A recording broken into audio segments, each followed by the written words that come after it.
like to welcome everyone out there who might be watching this Ustream of our 5 former presidents of the Loretto community, who will be talking about leadership and how that will take Loretto into the future with some vision.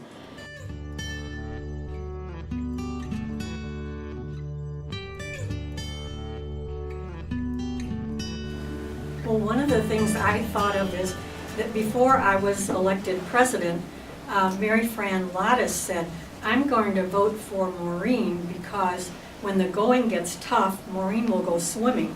And I think part of what she was trying to say is that we want presidents who take care of themselves as they do the job. One of the things that I relied on a lot during my time was knowing that I was not alone. I was aware of the willingness on the part of community to enter in to a variety of things. People put their own goal orientation in abeyance in order to say, I'll enter into the process. And people did willingly. And then the experience of the apostolic visitation, which was yet another time when the community pulled together. And I just think that whole sense of knowing that I was not alone in this, we were in it together, and we were standing on the shoulders of people over 200 years. That got me through. What really carried me through, and I think was so important for the community, is the caliber of people I had working with me and for the community. And I would have to concur with Marion that the number of people that I had to work with was absolutely phenomenal. The staff was a wonderful group. The executive committee, if I would say one skill I had, I think, was still an ability to laugh and to enjoy and to love being with the people in the community. Marianne reminded me before we started about the skill that I learned as a freshman in high school from Barbara Ann Barbado, and that was note-taking in class. We had to turn in our notebooks in world history every Friday afternoon, and she would grade them on the quality of our notes. And that skill got me through law school. And I think the skills that I learned in law school got me through the job as president. I mean, some analysis, some analytical abilities, ability to be able to make decisions, you know, to be able to delegate. I think is a skill that is very important in this position because there are so many aspects to it. You can't do everything, and you will be probably a target. And you will have your hands up, and you will say, it's okay, it's okay. Because you will know you're holding up what you can hold up. You have the light you have to hold you. You have the Spirit behind you, and a whole community there that is saying, just keep going, hold it up.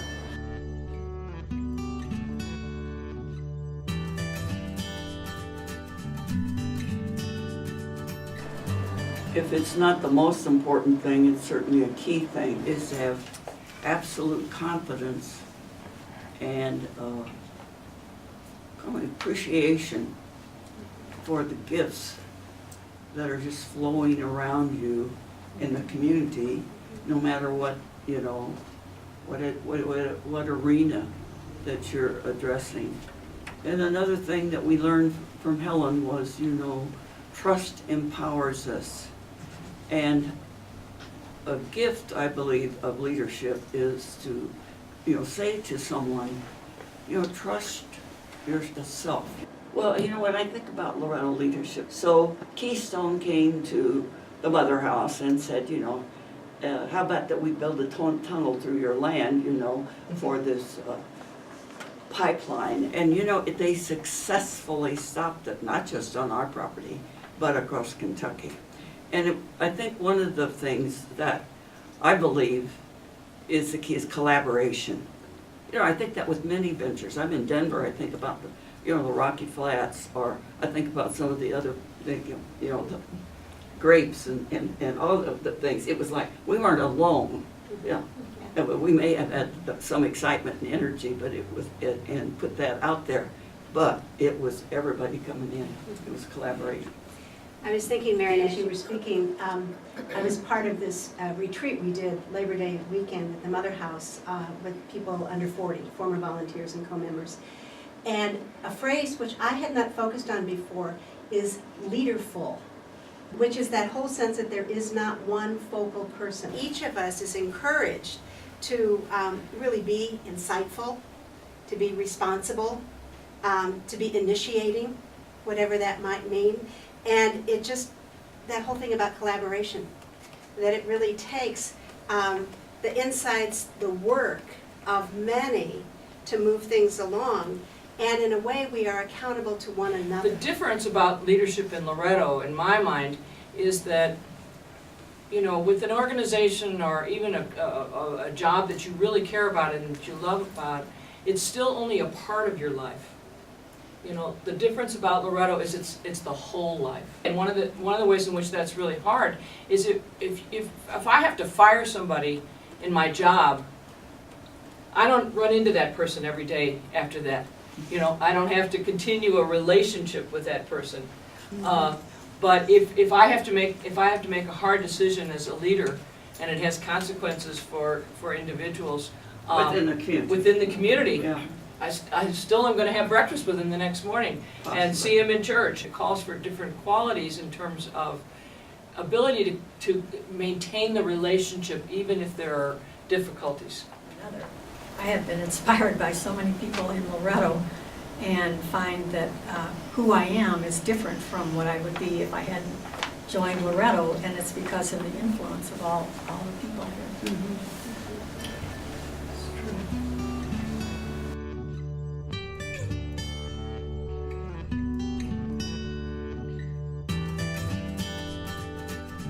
Well, it's really difficult to say, I think, because it's hard to imagine that we could improve on the kind of leadership that Luke and Helen modeled for us. And I think for all of us sitting here, they were our mentors, and we learned so much from them.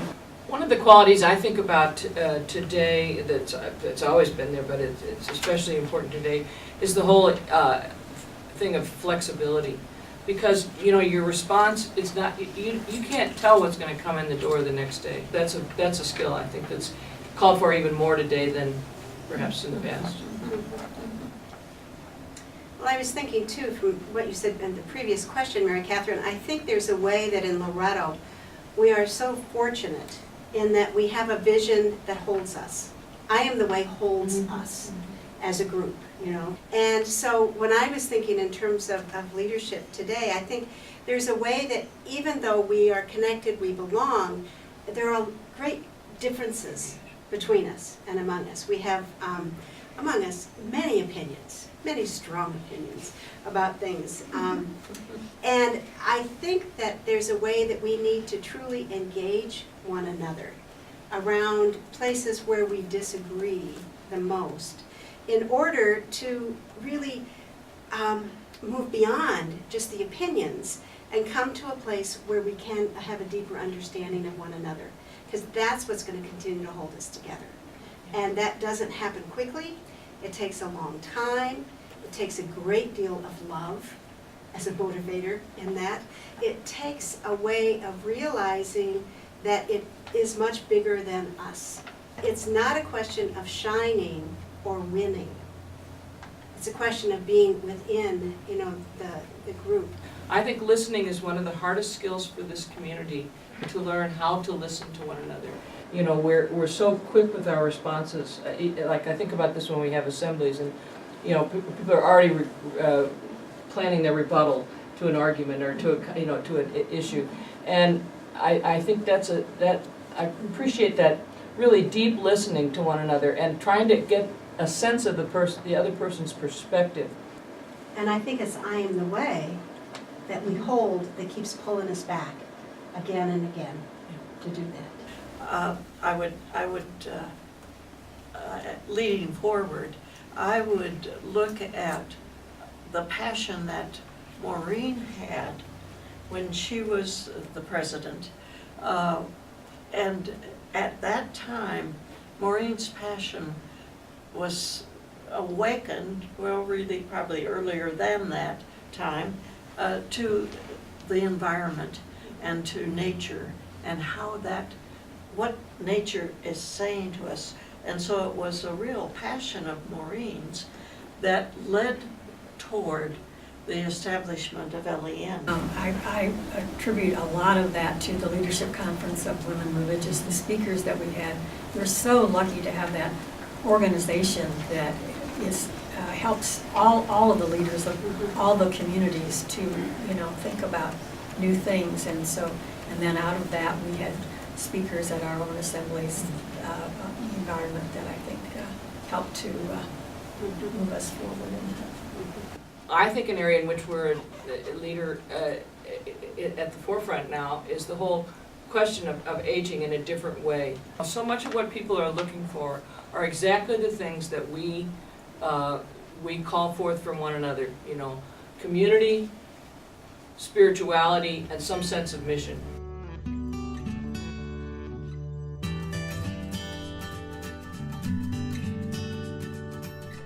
We've started so many organizations, so many entities, so many academic institutions, that kind of thing. And we continue to do that through the kind of ways in which we're involved in boards and committees. And I think that's a very significant contribution that we make outside of the community. And I think so many people are now becoming aware of women's leadership role, and where else did we have to turn except to one another? So that was that was like almost a breeding ground for developing leadership, because there weren't any guys around to run the show,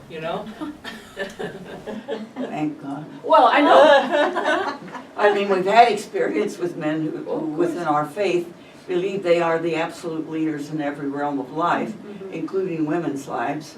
And we have been very much standing with LCWR, like Maureen says, and many others, and they've taken recently very courageous stands, and holding firm. We remain faithful. In terms of how Loretto might continue to offer leadership beyond the community, is to encourage people to join groups that feed their passions, and to speak up in those groups about this passion, and to volunteer to help do the work of the group. I think that's the way one of the ways that people develop their leadership. The program, I think, does a whole lot with people kind of walking off, even though they don't join us, either as co or vowed, or the volunteers. It's impressive to see their enthusiasm. Well, I think another way that people stay connected with us that's more recent is the Loretto Circle, which really, I think, has a lot of volunteers that continue on with us, and others that don't want a formal relationship in terms of vowed or co-member, but they want to stay connected with us. I wonder, in terms of future, about kind of that corporate presence. I mean, I know that we say that where one Loretto person is, we all are, and I believe that. But I also wonder if maybe looking into the future, we may need to focus a little bit more on a few things. Maybe we need to learn how to articulate better kind of who we are, what is our collective passion, which we kind of hit a wall sometimes unless it's so general, but our collective passion, and then how we as individuals and also as a community can enter into some of these movements. I think, as you're saying, that those are really terrifically important things. And I also think it's important to know where the world is and how in the world we can make that difference. I think of the days that have passed and how we always talked about hospitality. And how does hospitality fit into our very being? But does that hospitality that we have, is that a piece of Loretto that maybe the future needs to hold tightly? And maybe we need to hold it even more tightly so that people can continue to know that that's what we are, that we are a hospitable group, and we know that that's a needed thing in today's world. When I was thinking about Loretto in 10 years, it's like it's a little startling at first, because the first thing I do is think, let's see, I take my present age and I add on 10 years and I think, oh my goodness, I don't know. We don't, any of us know how long we're going to be around. But one of the things I thought about was the wonderful quotes on the cover of our directory, and I hope that in 10 years we will still be raising these up. And one that says, "We're grateful for our shared life of faith in a loving God, affirming and respecting the gift of each member, aware that our lives are rooted in the compassionate and courageous mission of Jesus." So I hope in 10 years that, if not still using these covers, we'll use these quotes. But it's so smart to reuse it, isn't it? It is, that's Yeah.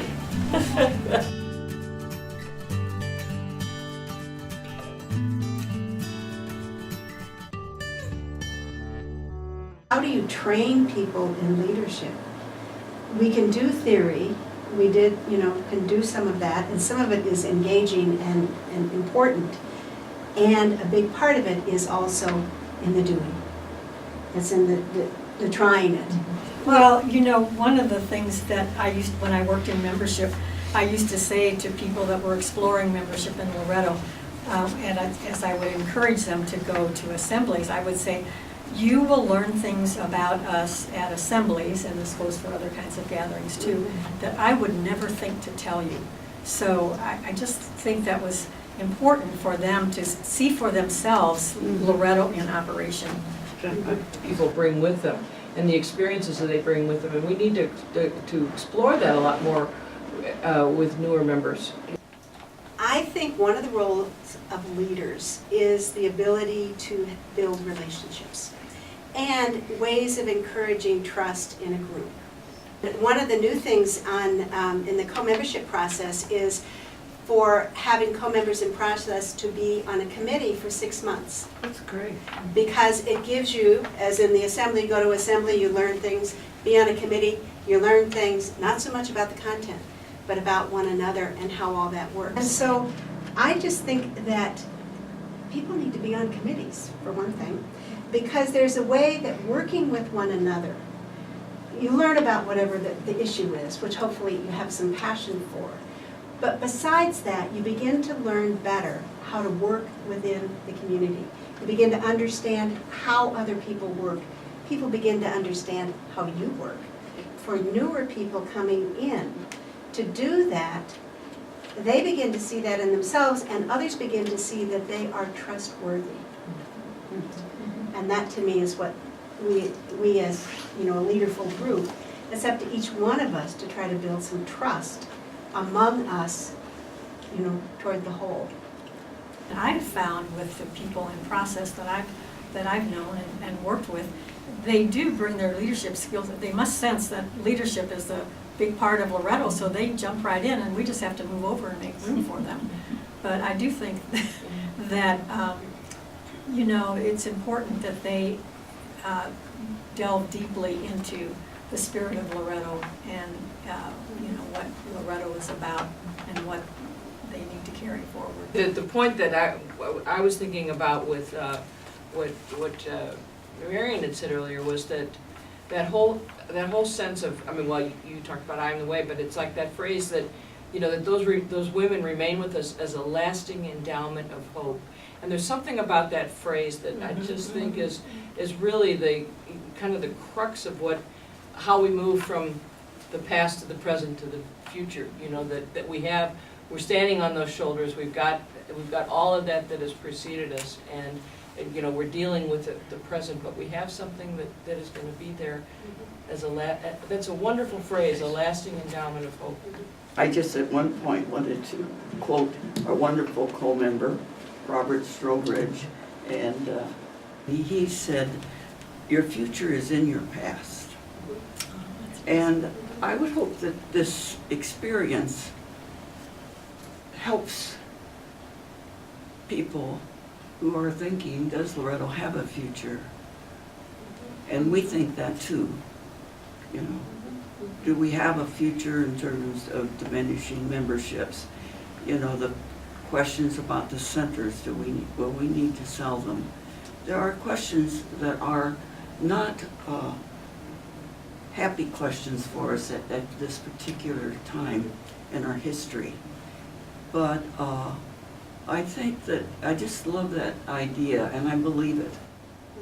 It's very clear that the way of our foremothers and our way is to stand up, not to be afraid, and to dance to the music of the Gospels, and to admit we're not sure what the next step is all the time.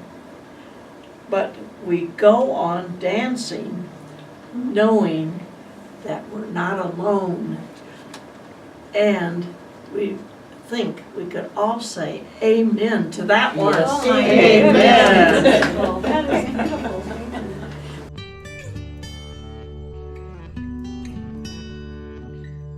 One of the things that I remember when I was president of the Webster University, well, the Alumni Association, during the time I was president, they gave me a stuffed giraffe, and they said it was for Loretto, it wasn't for me, but for Loretto, sticking your neck out of wood. And I just thought that was so good, because I think we did that in so many ways.